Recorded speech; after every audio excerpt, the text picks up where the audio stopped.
Ongi etorria Gazteratu saiora, gaztek egindako eta gaztei zuzendutako saio berria.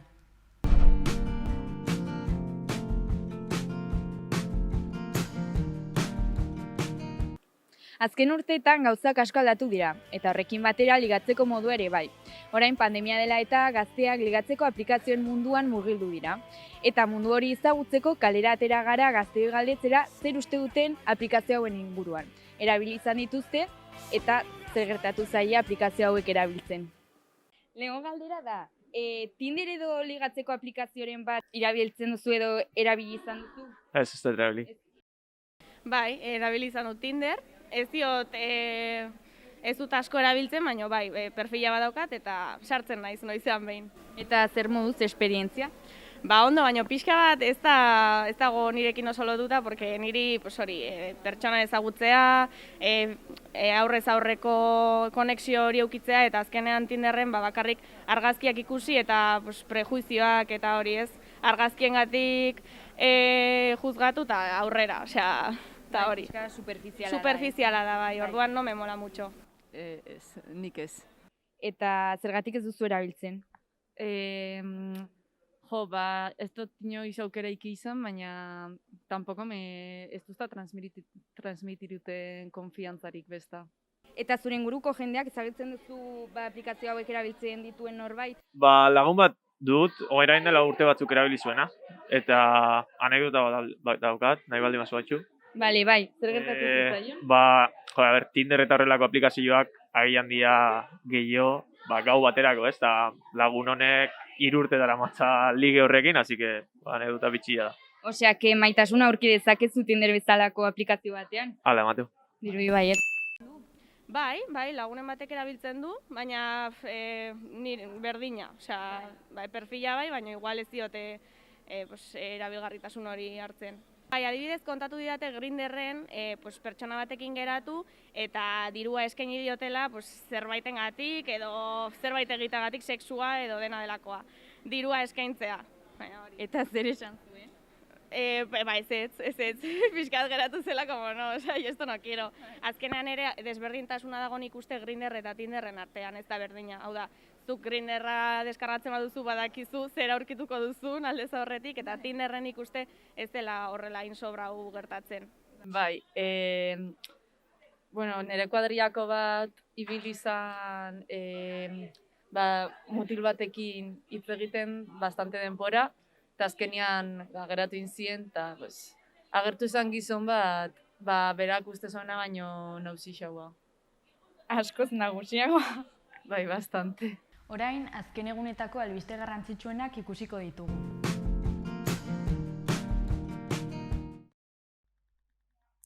Istiluak eta poliziaren oldarraldiak izan dira Jaselen atxiloketa arbuiatzeko mobilizazioetan. Iruñeko udalak ekintzaile gazteen aldeko apustua egiten du, eta aurten horretara bideratutako diru laguntzak 20% igoko ditu.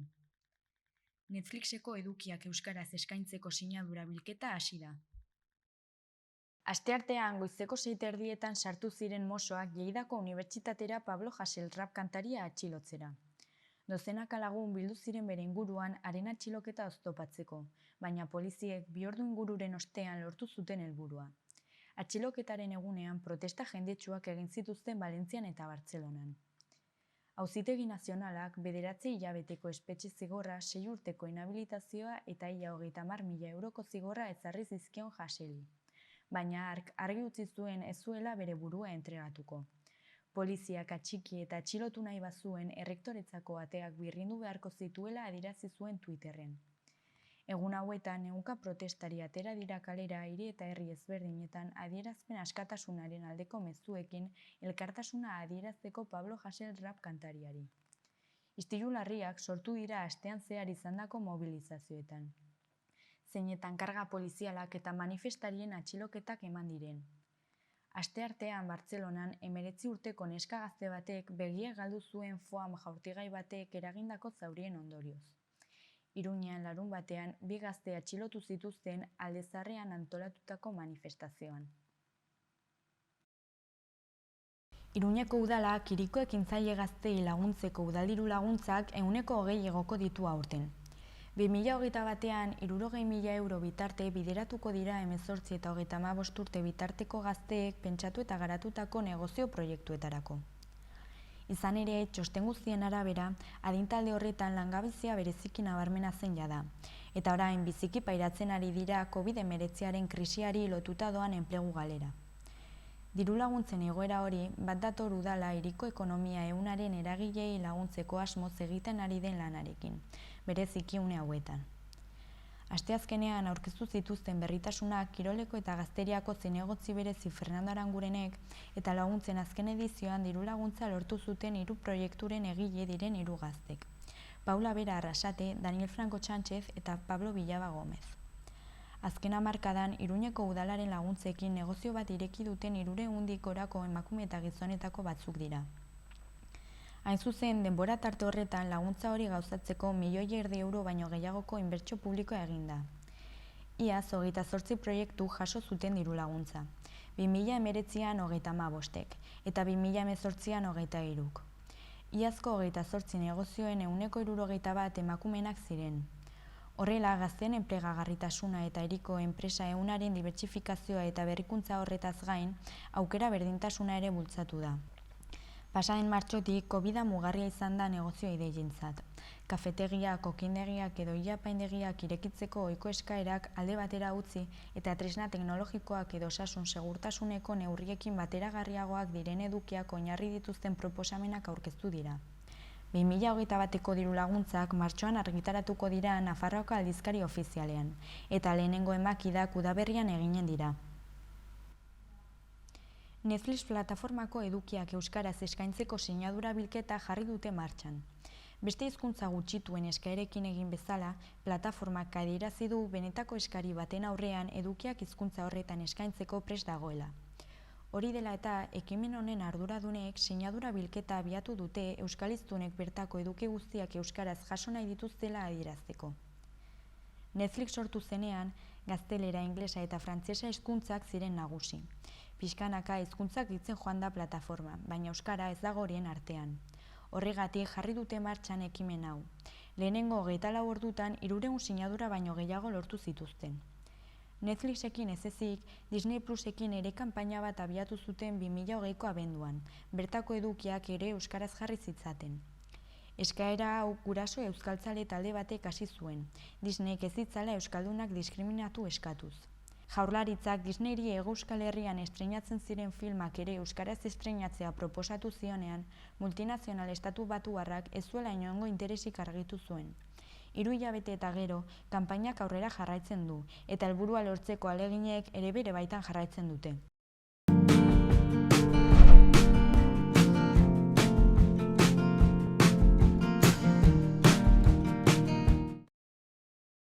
Aste honetan egin nuen hitz egin pixka bat internetak gazteon harremanetan daukan eraginaz, ez azkenean eztabaida handia sortzen duen gaia delako, batzuen ustez eragina hori positiboa delako eta beste batzuen ustez negatiboa.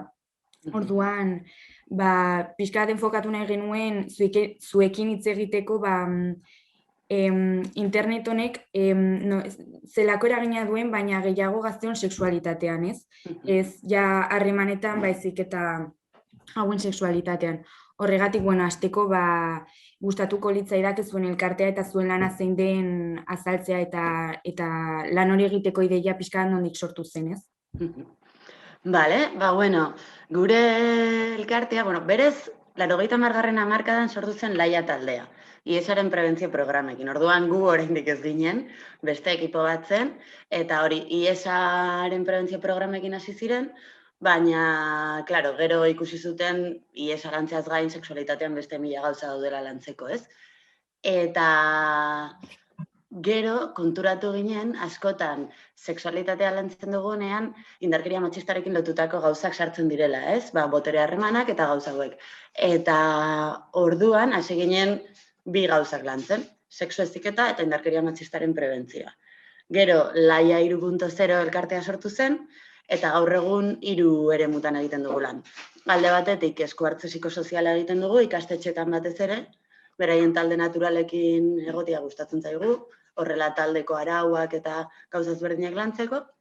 Honetaz gain, esku hartze individualak ere egite ditugu, hau da, gure ikasle guztiei ematen diegu aukera gurekin harremanetan jartzeko. Bai, modu presentzialean edo sare sozialen bitartez. Osea, adibidez, gu egoten gara espazio ezberdinetan, astelehenetan egoten gara Donostiko emakumen etxean, egoten gara Badiñon ere, eta hurbildu daitezke gazteak, nahi dutena galdetzera edo nahi duten inguruan hitz egitera. Eta honetaz gain, egunero konektatzen gara bai Instagramera eta bai korreo elektronikora. Eta horren bitartez ere dudak iristen zaizkigu. Eta bestetik esku hartze komunitarioa ere egiten dugu. Hau da, ikasleekin egoteaz gain, beraien ikas komunitatearekin ere egotea gustatzen zaigu. Hau da, gurasoekin, irakasleekin, hezitzaileekin ere programa ezberdinak egiten ditugu. Hori da pixkat laburtuta egiten dugun lan. Osea, gazteekin nahiko, lan hurbileko lana egiten duzu ez azken finean. Hori da, bai, gazteekin kontaktuan gaude egunero. Gure batez ere gazteekin egiten dugu lan. Ikusten ditugun txikienak izan nahi dira lehen hezkuntzako 6. mailakoak, baina baditugu programa batzuk lehen hezkuntzako 2. mailatik hasten direnak, eta helduenak, batxilergokoak, gradutakoak, eta gero irakasle guraso zitzaileak. Eta esan duzu egunero dudak iristen zaizkizuela, beraz, egun internetek eskaintzen duen informazio mugagabeari esker, uste dugu lehen baino informatuagoak gaudela, baina esango zenuke hori egia dela? Esango nuke bai, informazio asko dagoela, gazteek informazio pila bat daukatela, baina informazio horren artean gauza batzuk ez dira egiak, beste batzuk oso distorsionatuta daude, beste batzuk mezu negatiboak bidaltzen dituzte. Orduan bai, informazio pila bat dago, baina gero falta da informazio hori antolatzea eta egia zer den ikustea eta gezurra zer den ikustea, modu errealistago batean. Bai, eta azkenean informazio mugagabe honen arira, pornografiaren gaia adibidez, edo dozein motatako interneten hain eskuragarri dauden eduki sexualak ez, zenolako eragina daukate hauen kontsumoa gazteengan? Kriston eragina daukate. Osea, azkenean, esperientzia sexuala daukan norbaitek, pornografia edo eduki sexualak ikusten dituenean, ikusi dezake ze puntutaraino ez den egia, ez? Osea, pelikula bat ikusten dugunean bezala, badakigu fikzioa dela, eta aktoriak daudela atzetik, eta gidoi bat, eta askotan errealitatearekin zerikusirik ez daukala. Baina aldiz, esperientzia sexualik ez daukagunean, horrelako edukia jasotzen baldin baditugu, askotan ikasketa prozesu baten barruan sartzen dira. Eta orduan, arriskutsua da pentsatzea benetan errealitatean harremanak horrela ematen direla. Bai. Claro, eta TikTok edo Instagram bezalako aplikazioetan, gero eta jende gazteago ikusten dugu beste batzuek sexuala kontsideratzen duten edukia partekatzen, ez? Esango zenuke hau arazo bat dela edo arazoa eduki hau sexualizatzen duen jendearena dela? Nik bi gauzak daudela esango nituzke. Alde batetik, orain ari gara TikToki garrantzi pila bat ematen, baina TikToken gertatzen da beste esparru askotan ere, ez? Alde batetik, neska gazte askok txikitatik ikasten dute beraien burua sexualizatzeak sari bat emango diela, ez? Azkenean feminitatearen barruan hori asko baloratzen dela. Emakume bezala ez baldin baduzu zure burua sexualizatzen, askotan kritikak jaso ditzakezu, ez? Monja bat zarela edo sosa bat edo horrelako gauzak, ez? Orduan txikitatik jasotzen dugu mezu hori. Orduan egia da, askotan gure burua sexualizatzen dugula neskok. Baina bai TikToken, bai Instagramen, bai, ez dakit, lehen ikusten genituen estatu batuetan haur txikien desfileak eta gauza horiek, berdina da, azken finean, gauza da, estrategia berriak edo herramienta berriak daudela. Eta gero bestetik ere, ez zuk esaten duzuna gertatzen da. Askotan, aurrek edo gazteek sexualitatearekin loturarik gabe egiten duten zerbait, askotan helduok sexualizatzen dugu. Bai, badago irudi bat, orain ez dakit noan aurkitu dezakegun, baina badago irudi bat noan agertzen diren delfin batzuk. Aur bati erakusten baldin badiozu, delfin batzuk direla esaten dizu. Baina helduek begiratzen dugunean ikusten ditugu bi pertsona harreman sexualak mantentzen. Azkenean horrek adierazten diegu nola gure begirada den sexualizatzen duena edo provokazio bat bilatu dezakeena gauza hauetan. Bi gauzak ikertzen direla esan. Eta azken aldian ere asko hitz egin da ikastetxeetan heziketa sexualaren inguruko ikasgai bat erakusteaz eta dirudienez honek polemika asko sortzen du. Uste duzu Euskal Herriko gazteak behar bezain informatuak gaudela honen inguruan, edo uste duzu benetan beharrezkoa dela horrelako ikasgai bat erakustea ikastetxeetan? Informatuak benetan ondo ez. Eta gainera askotan jasotzen den heziketa sexuala da oso puntuala, ez? Daude ikastetxe batzuk oso programa onak egiten dituztenak, baina oso programa onak gaur egun igual da hilabete batean gaudela ikastetxean, ez? Eta ikastetxe horretan hilabete batean badugu aukera gauz ezberdinak lantzeko, baina hala ere beste 11 hilabetetan gertatzen diren gauzekin askotan ez dago lanketa on bat, ez? Azkenean irakasleak lehen esan dugun bezala helduak dira eta jaso dugun tabua oso garrantzitsua da. Askotan ez dago formakuntzarik eta gertatzen dire irakasleek ez dakite nola jokatu egunerokotasunean gertatzen zaizkien gauzekin. Eta gero bestetik ikasleen aldetik nabaritzen da pila bat, konfiantza puntu bat ematen diezun momentuan 1000 galdera ateratzen dira. Horrek argi adierazten digu beharra badagoela. Bai, eta orduan, bukatzeko ondorio moduan, zure balorazioa zein da, uste duzu internetek gazteon sexualitatearengan ondorio negatiboak edo positiboak dituela? Nik esango nuke eragina daukala, hori argi dago. Eta positiboa edo negatiboa? Depende ze bilatzen duzun. Interneten oso eduki positiboak aurkitu ditzakegu, ez? Instagramen adibidez, aurkitu ditzakegu Instagramer batzuk oso eduki positiboak egiten dituztenak adibidez, aniztasun sexualaren inguruan mundu bat ireki da. Gaur egun ikastetxe batetara joaten garenean, badituzte referenteak trans direnak, edo badituzte referente, edo entzun dute pansexualitza, eta hor esan dezakegu oso modu positiboan eragin dezakela. Baita emakumeen kontrako indarkeriaren inguruan, edo feminismoa bultzatzerako momentuan, ez? Oso gauza positiboak aurkitu ditzakegu interneten, baina negatiboak ere, ez? Azkenean, guk uste dugu internet dela erraminta berri bat betiko gauzak errepikatzeko, ez? Azkenean, adibidez, eduki matxistak aurkitu ditzakegu, baina ez dira berriak. Benetan ikusten baduzu zer esaten duten youtuber hauek edo instagramer hauek edo betiko mezuak dira. Gauza da bideak berriak direla eta oso eskuragarriak. Lehen adibidez, agertzen baldin bazen norbait telebistan, ezakitzen mezu ematen, etxe bakoitzean telebista bakarra zegoen. Edo bi asko jota, ez? Eta telebista horren aurrean aurrak egoteaz gain gurasoak ere egoten ziren. Eta hor bat zegoen aukera komentatzeko, ez? Edo esateko, ze gauza esan duen honek, ez? Ez daitu ondo iruditzen, honengatik, eta orduan ikuspuntu kritikoa lantzeko aukera zegoen aurrekin, edo gazteekin. Gaur egun gertatzen da, pantaiak dituzgula edo non. Bakoitza dauka bere mobileko pantaia, bere ordenagailuko pantaia, gero tableta ezakitzer, orduan oso zaila da kontrolatzea edo ez kontrolatzea, baizik eta azaltzea edo ikuspuntu kritikoa piztea beraiengan edo esponja batzuk direlako eta bakarrik jasotzen dituztelako gauza hauek, ez? Eta hor noski arriskua dagoela. Baina ezin dugu interneta kriminalizatu, eredu oso positiboak ere jaso ditzakegulako bertatik.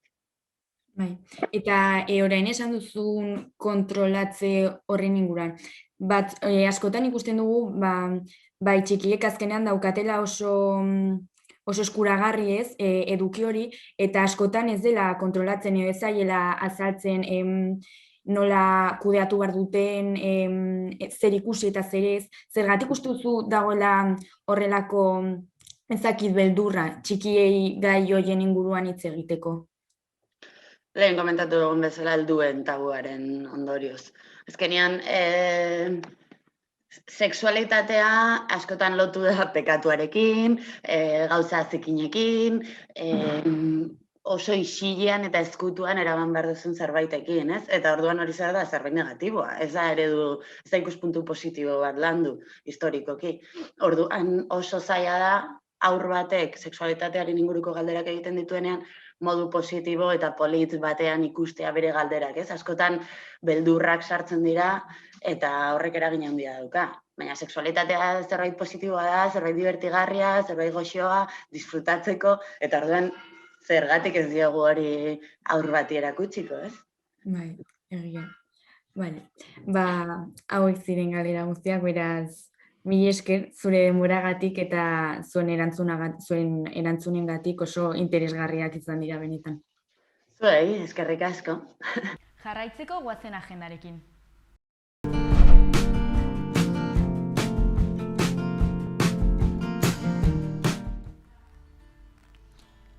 Asteartean, Mi querida cofradia Marta Diazen komedia ikusgai egongo da Sanduzelaiko Zibiboxean arratsaldeko 6etan. Sarrera doan da eta aurrez izena eman behar da. Ostegunean, musika ikasgela irekia egongo da Juslarrotxako Zibiboxean musika talde bat nola grabatu ikasteko. Doan izango da, baina aurretik izena eman behar da.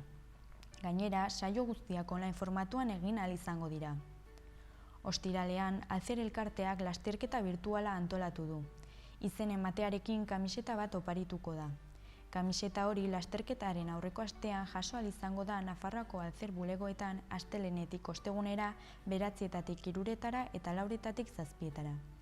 Parte hartzaileek bakoitzak bere mugikorrarekin 50 kilometro egin beharko dituzte. Pilaketak saihesteko bakoitzak nahi duen ibilbidea egin ahal izango du. Larunbatean, Trekidantza aldea kontzertu bat eskainiko du Burlatako kulturetxean, arratsaldeko 7:00. Lehenago erosiz, sarrerak 3 euro kostatzen ditu, eta takilan 5. Larunbatean ere amaitzen da bat-bateko argazkiak arrazismoa desmuntatzen argazki lehiaketan izen emateko epea. Iruñan eta Iruñerrian bizi diren 18 urtetik gorakoek parte hartzen dute. Azkenik, ostiralean 6:00 7:00 eta larunbatean 12:00 ordu batera, Gaztediaren etxeak iesgela bat antolatzen du 5 pertsonetako taldeentzat. Doanekoa da, baina izena eman behar da lehenago.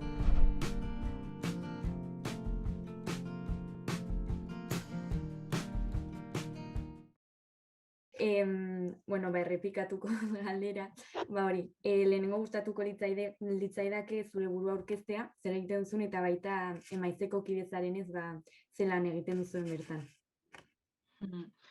Ni Ane Ortiz naiz, sexologoa eta berdintasunean aditua. Emaiz 1984 urtetik martxan dabilen sexologia zentroa da, eta bertan ekintza desberdinak egiten ditugu, alde batetik hezkuntza arloan aritzen gara, sexu hezkuntzako tailerrak ematen bereziki, gero aholkularitza zerbitzuak, prestakuntza, terapiak eta ere egiten ditugu, eta gero gure egunerokotasunean sortzen diren proiektu desberdinak, ez? Eta hori. Bale, oso ondo. Eta ikusi dut azken urteetan nolabait sare sozialetan espezializatu zarela, eta, jada badakigu gazteok oso murgilduta gaudela sare sozialen munduan, baina uste dut konfinamendua dela eta sare sozialen egiten dugun erabilera nolabait handitu dela, ez? Orduan, galdetu nahi nizun zen eragina uste duzu izan duela hau gazteongan. Hala da, ez? Azken finean, oin dela urte batzuk, oin dela 5-10 urte inguru, hasi ginean sexu hezkuntzako tailerrak ematen konturatu ginen da ezinezkoa zela gure sexualitatea lantzea edo jorratzea sare sozialen mundua landu gabe, ez? Eta horregatik, puntu horretan hasi zen pixka bat espezializazio hau. Eta egia da, konfinamendu honek ekarri duela, azken finean, geldi ezina zen digitalizazio prozesu hau, ez? Dena bizkortu egin da, eta datuek esaten digute, azken hilabeteetan gazteen artean sare sozialen erabilera 45% igo dela, ez? Eta interneten kontsumoa 75%. Orduan datuek esaten digute erabilera hori asko handitu dela, baina ez nuke esango bereziki honek eragina izan duela gazteongan. Esango nuke eragina asko handiagoa izan dela orain arte sare horietan murgiltzen ez ziren pertsonengan, ez? Adibidez, konfinamenduan ikusi ditugu pertsona helduak, zaharrak, bideo-deiak egiten, eta orain arte hori etzen ematen, ez? Nik uste eragina gehiago izan dela beraiengan gazteengan baino. Bai, izan daiteke. Eta baita ikusi dugu, azken hilabetetan gertu direla OnlyFans eta horrelako aplikazio berriak, eta hau aukera paregabea iruditzen zait aplikazio hauen inguruan hitz egiteko.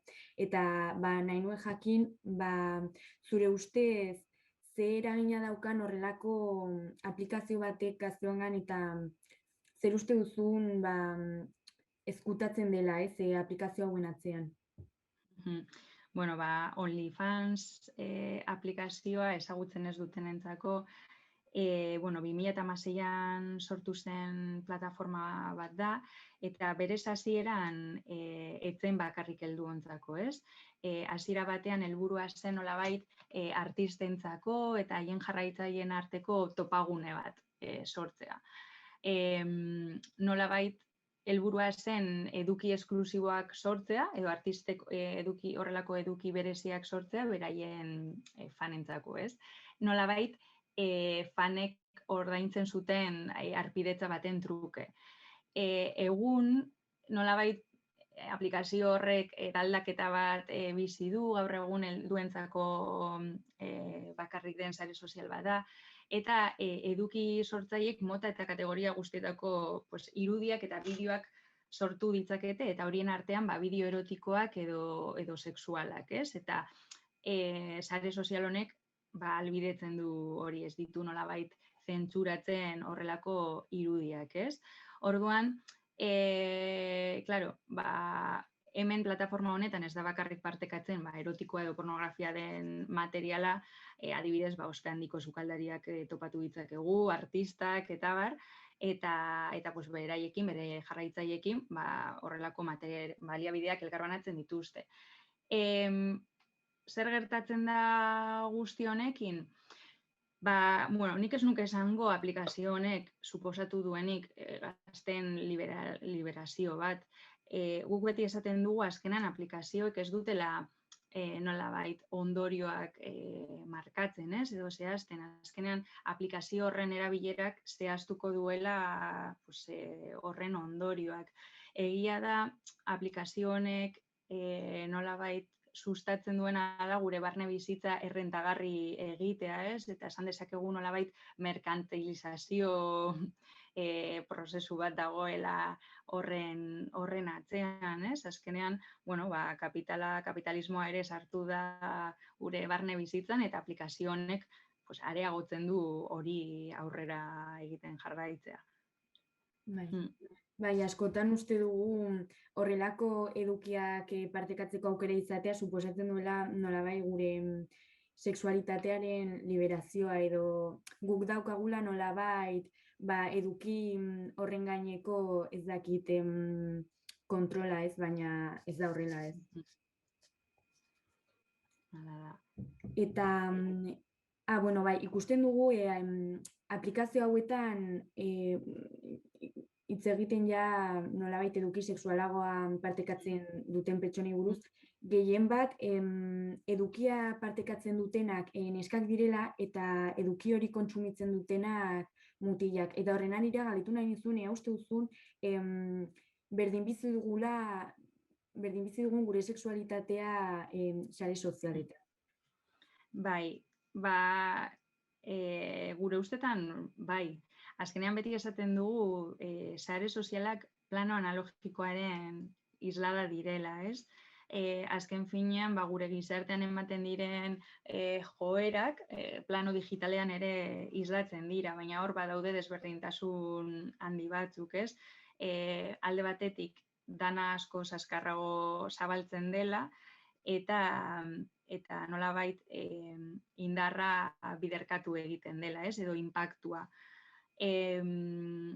Azkenean, fijatzen bagara, hau ere gure gizartean ematen da, ez? De hecho, batzuk esaten dute aplikazio hau, edo sare sozial hau, prostituzio digital berriaren gisa hartzen dute, ez? Eta kasu honetan hori gure gizartea aztertzen badugu, gure realidadea hau da, ez? Plano analogikoan ere, gizonak dira prostituzioa gehien kontsumitzen dutenak eta emakumeen prostituzioa. Orduan, nola baita guztia, sare sozial hauetan ere islatu egiten da, baina beste modu batean, ez? Bai.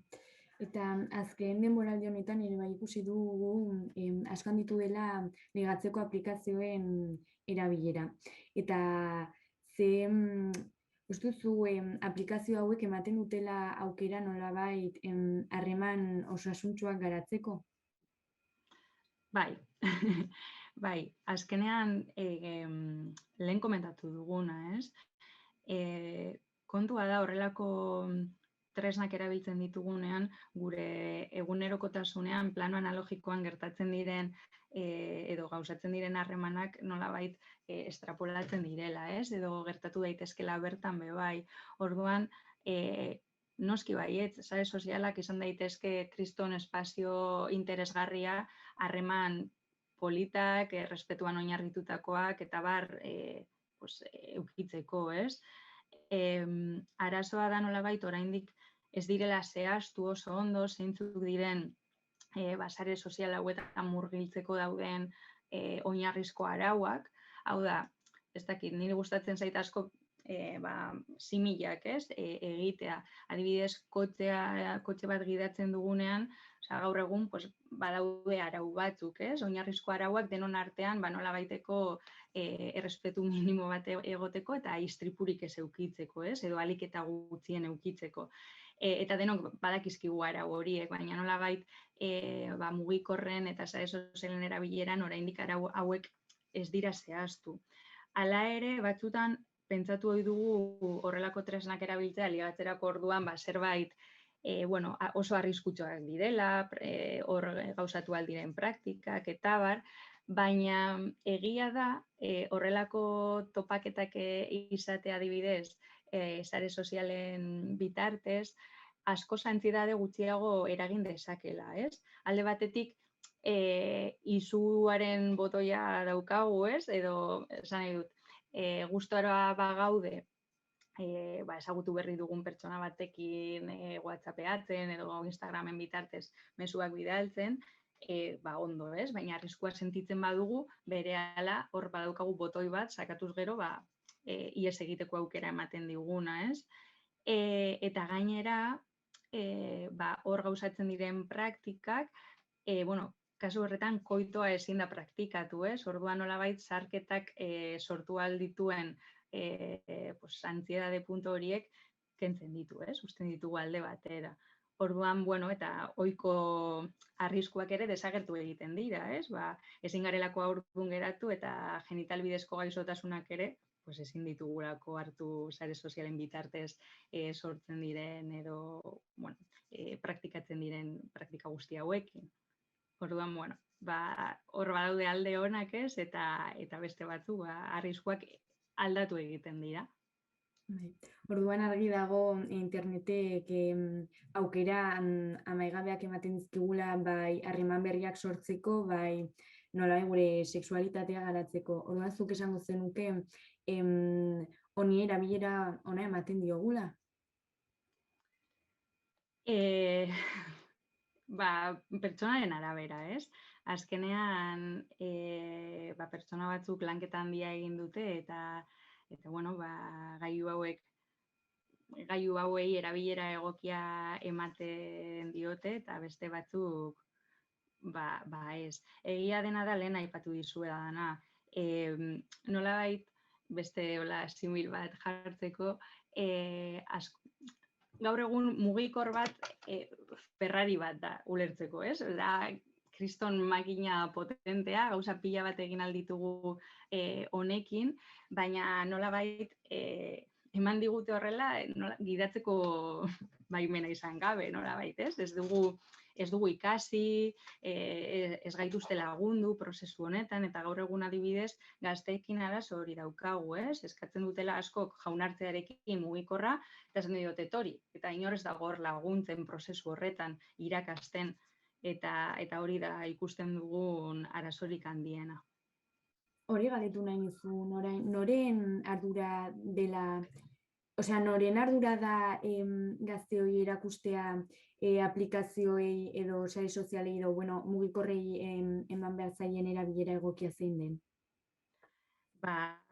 Nire ustez, hau maila komunitarioan eman beharko litzatekeen gauza bada, ez? Eta egia da, eragile sozialeik potentena eta lehena familia dela. Familiekin zer gertatzen da? Jarrerak mota desberdinetakoak izan daitezkela, ez? Alde batetik,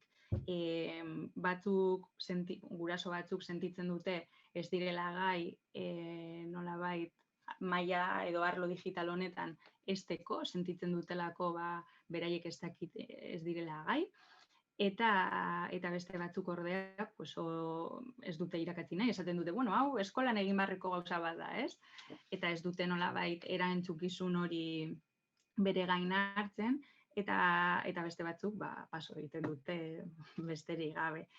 Hemen ere ulertzeko beste adibide bat oso argia daukagu, ez? Eta da, igeri egiten hasten direnean umeak, guk jarrera desberdinak eduki ahal ditugu, ez? Nolabait, hemen oinarri esaten da arriskuak, esaten dugu, arrisku asko daude, eta beti ere begirada oso negatiboa da. Baina adibidez, igeri egitearekin alderatuta, jarrerak desberdinak izan daitezke, ez? Badakigu arrisku bat dagoela, baina aukera bat da zuk zure semearekin edo alabarekin igerilekuan sartzea eta laguntzea prozesu horretan, edo esan dezakezu, ez sartu igerilekuan, eta ni lasai egongo naiz, eta ja ez da arriskurik egongo, ez? Orduan, hor daude bi jarrera nagusienak, zer nahi dugu gu lasai ibiltzea eta ez egotea inolako arazorik, edo ordea disfrutatzea prozesu horretaz eta hor egotea laguntzen. Eta, klaro, batzutan gai hauen inguruan ez hitz egitea, nolabait, gai hauek oraindik nolabait tabu direlako izan daiteke, eta zuk uste duzu tabu hau murrizten ari dela, edo gehiagora dijoa, edo zer esango zenuke? Nik ez dakit, emakume eta gizonen arteko berdintasunarekin gertatzen den bezala, esango nuke ilusio batean bizi garela, ez? Azkenean gure eguneroko esku hartzetan ikusten dugu, orain dela belaunaldi batzuk genituen zenbait ideia, egun presente ditugula, baina nolabait birmoldatuta, ez? Beste edizio batean, adibidez klaseetan askotan ateratzen da, ez? Hilekoak oraindik nahaska ematen duela, emakume aludun asko oraindik gaizki sentitzen da edo gaizki eramaten da bere aluarekin, ikusten ditugu arazo pila bat gure gorputzekiko onarpenarekin, ez dakit, gehien ligatzen duen neska oraindik ere da la guarrilla, ez? Eta aldiz mutil batek egiten badu oso guaia da. Azken finean, oraindik ere antzinako ideia asko ditugu hor sartuta, baina beste bertsio batean. Eta oraindik, lan handia daukagu bai. Eta ja amaitzeko, uste duzu tabu hauekin amaitzeko bide honean gaudela edo horrela jarraitu beharko genukela edo aldaketa batzuk egon beharko liratekeela? Argi dago ezinbestekoa dela kalitatezko sexu hezkuntza integral bat egitea, ez? Eta txiki-txikitatik egia esan Europako beste herrialdeekin alderatuta hemen oso atzean goaz, eta gainera saiatzen denean, ez? Hau aldatzen, ikusi dugu eskola proiektuarekin bezala zer gertatu den, nolabait mugak jartzen dira eta ez zaie usten horrelako proiektuei ez diete usten martxan jartzen, ez? Eta bueno, argi dago hau txiki-txikitatik landu beharreko gai bat badela eta aniztasuna balorean jarri behar dugula, ez? Bai. Bueno, hauek ziren galera guztiak, beraz, mila esker zure erantzunengatik. Zuri. Hau izan da guztia, espero dugu gu bezala disfrutatu izana eta hurrengo astera arte.